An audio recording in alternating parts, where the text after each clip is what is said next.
This is a 2025 MINI JCW convertible. And this is a 2022 Volkswagen Golf Type R four-door. Both are around $50,000 brand new, and on the used market, they're plunging every day. Although the 2022 Golf R is a few years old, it's still the MK8 generation and similar to the brand new MK8.5 produced today, with only around 10 to 15 less horsepower. In 2026, which one is worth buying? Well, in this video, we're gonna find out. My name is Ethan, this is my friend Ben, and welcome to Car Creations. This car is absolutely full of these sharp, straight lines, which really adds to its mean style. Over here.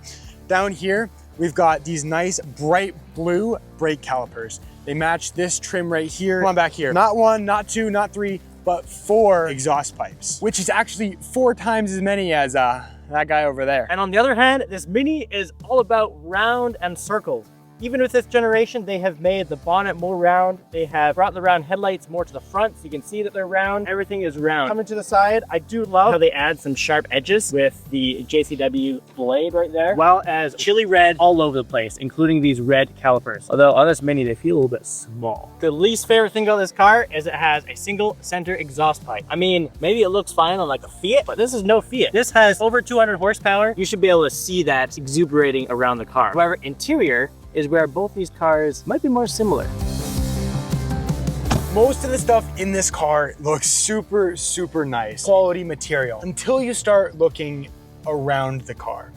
Where you're supposed to look is forward and all of that looks great. But looking to the sides, you get this like cheap plastic. On the places you're supposed to look, like up here, we have this piano black little blue accents that go along with the seats in the front. We've got a nice heads-up display with a great infotainment system with Apple CarPlay, got a phone charger. Overall, this car is really solid for interior. Also, there's heat and cooled seats, which actually lifesaver here in Cali because it is cooking hot. Mustn't forget, it is a 4-door. There isn't much space back here, but you know, I am 6'5". This is how far back my seat is, and I don't even think Ethan could fit in there. They actually kind of make rear seats feel like bucket seats. Jumping into the Mini, now this is where these cars actually are pretty similar. We have Harman Kardon, we have heads-up display. So you know how the Golf had piano black everywhere? Piano black, a lot less piano black than previous generations, however. We have this knitted dashboard, which when I first saw it, I didn't really like it. Not too bad. The steering wheel feels really good. It's nice and thick.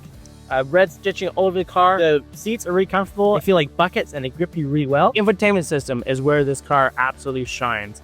Looks modern, it feels responsive. Once again, Apple CarPlay, Android Auto. Just like the Volkswagen, as soon as you look away from the front, once again, you start getting some more cheaper plastics. Not a fan, because in this more modern generation, they brought those cheaper plastics to the front dashboard. Full convertible experience. The Golf definitely does not have this. I'm not even gonna try to get in the back of this car. I did for a review of this car. If the roof was on, there's no way Ben could beat this. I think I could probably drive the car. And from luggage room, this car might barely be able to fit a duffel bag. Another sort of beef I had with this car, when we were coming up this canyon drive, there's a little button on the steering wheel that just has an R on it, and it would keep trying to switch which performance mode I was in, which I was not quite a fan of. That's why maybe the buttons on the Mini might win out on this one, because you know, they're actually real buttons as opposed to these ones. The button placement on the Mini makes much more sense. Although a lot has gone to the screen, unlike the Golf, the buttons it does have are meaningful and placed in areas of the car that actually make sense. With a combination of better screen, button layout, and slightly better materials, the Mini emerges as the interior winner. Although the Mini wins in the interior battle, I think performance is where this one's really gonna pull ahead.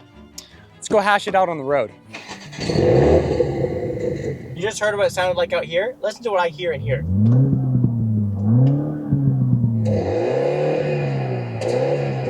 Did it sound like that out there? Not at all. There was 0 pops, didn't even get that high in RPMs. They're simulating so much sound. That thing sounds crazy.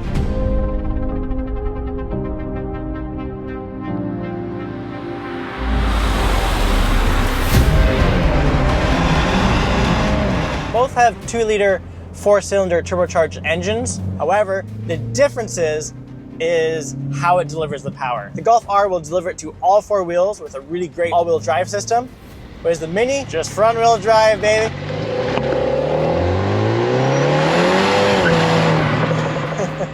which is exactly how it won the Monte Carlo race. Very cool that they still have the same DNA in the modern Minis. Around corners like this, chasing the Golf R, I am on the limit of traction. However, when my front wheels sharpen a little bit, I don't need to be too concerned. I just let off on the gas, or if I'm going around a corner, gently apply the accelerator a little bit more to get around the corner and then let off on the gas. Whereas in the all-wheel drive, you just gotta hope and pray if you hear any squeaking from your tires. Not nearly as forgiving. As for gearbox, they both have a 7-speed dual clutch.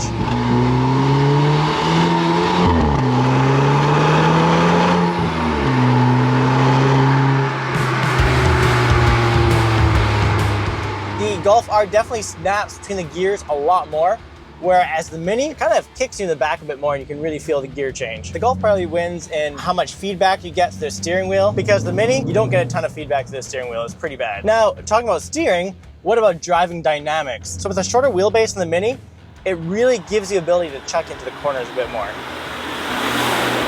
And the Golf, it's a bit longer, so you don't feel quite as comfortable. Although, if you're on any straighter stretch, you're going to be leaving the Mini in the dust. The Mini does weigh less, just slightly less though. It's not quite enough to overcome the 60 horsepower difference between these cars, especially if you add in the fact that the Golf R has twice as much traction. When you launch these cars, the JCW will spin and torque steer, whereas the Golf R will just grip and send it. When your cat pounces on a mouse, that's kind of like the Golf R, it just goes. Whereas a Mini scrabbles forward like a Jack Terrier on a hardwood floor. Golf R has 315 horsepower and about 295 pounds-feet of torque. And if you have the manual, it's going to be exactly the same amount of torque as this car at 280 pounds-feet of torque. Torque figures are pretty close, so it's going to feel very similar throwing it into corners. The Golf is going to win almost every time. But then there's excitement, because while the Golf may win, way rather be doing this race in a Mini. It's a lot more fun. If you want efficiency, get the Golf. If you want to have fun, get the Mini. So let's compare it, okay? Halfway through my rev range, I'm going to shift gears down, and I'm going to shift right at red line. Compare that to the Golf. Golf drivetrain is probably relatively quicker than the Minis, as it feels like the engine and the transmission are talking to each other a bit more, and the all-wheel drive system really handles all that torque through the transmission extremely well. The Mini probably actually feels more planted in my opinion and stiffer through the corners, but the Golf feels like it has a lot more traction, which once again, probably you would expect. And that's been the thing about this comparison. Every single thing is almost exactly what you would expect. I'd wager to say that if I drove a Golf a bit more, maybe I would end up liking that better. Maybe I would learn how to use the all-wheel drive system better. Maybe I would know better where the limits of that car are. With the brakes, the Golf wins by far. They're a lot bigger, grip harder. I like them a whole lot better. Mini went for the floating single piston calipers. They feel better at first, but then they fade pretty quick. On the old JCW, you had the 4-piston. Those spectacular. I really wish Mini didn't get rid of the Brembos. The livability, Golf R wins again with just being more stable on highways, a bit better for a daily driver. Whereas the Mini, you'd more want to take that on weekends and enjoy it in times like that. When we first got in that Mini and we're driving around these roads,